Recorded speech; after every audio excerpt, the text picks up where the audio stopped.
Magandang araw, Grade 9 Mahogany. Ako nga pala si Binibining Jeneline Toledo, ang inyong magiging guro sa Araling Panipunan 9. So, ngayon naman ay dumako na tayo sa ating paksang tatalakayin ngayong araw.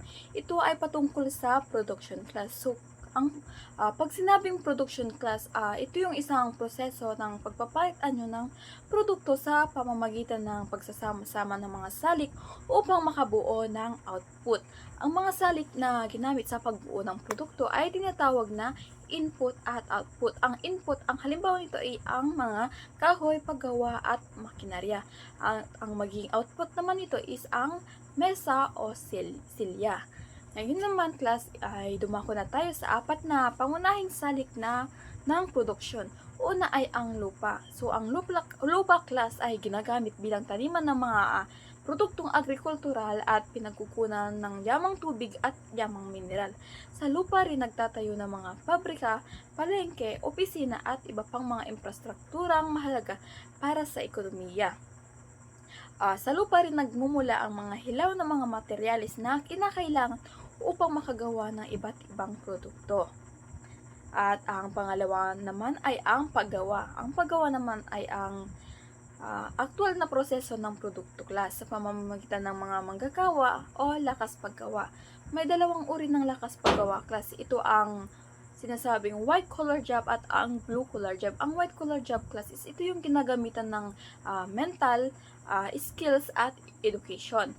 Example nito ang mga doktor, teacher at lawyer. At ang blue collar job naman class ay ginagamitan ng physical na lakas tulad ng mga construction worker, manufacturing at iba pa. Hindi matatawaran ang kahalagahan ng mga manggagawa sapagkat kung walang gagawa, walang halaga ang mga hilaw na materyales mula sa ating kapaligiran. At ang pangatlo naman class ay ang kapital. So, ang kapital class ay ang anumang mga bagay na nailikha na at ginagamit sa paglikha.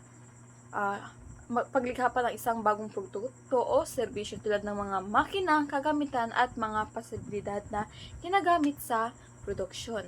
At ang panghuling salik ng produksyon naman class ay ang entrepreneurship. So, ito yung tumutukoy sa kakayahan at kagustuhan ng isang tao na magsimula, magpatakbo at ang mag-innovate ng negosyo o produksyon ng mga kalakal at serbisyo. Sa madaling salita, ang entrepreneurship class is ito yung proseso ng paggamit ng mga yaman tulad ng lupa, kapital at paggawa upang makalikha ng mga produkto at serbisyo na may halaga sa merkado.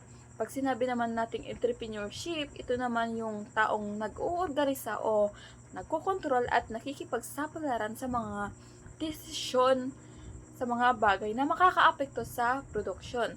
Naiintindihan ba class ang ating paksang tinalakay ngayong araw?